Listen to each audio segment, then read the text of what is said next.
Assalamu alaikum wa rahmatullahi wa barakatuh. Today's topic is sneezing during the salat.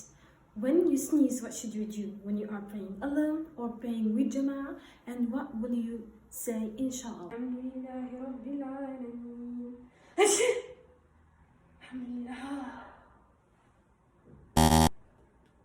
Alhamdulillahi Rabbil Alameen. Ar-Rahman Ar-Rahim.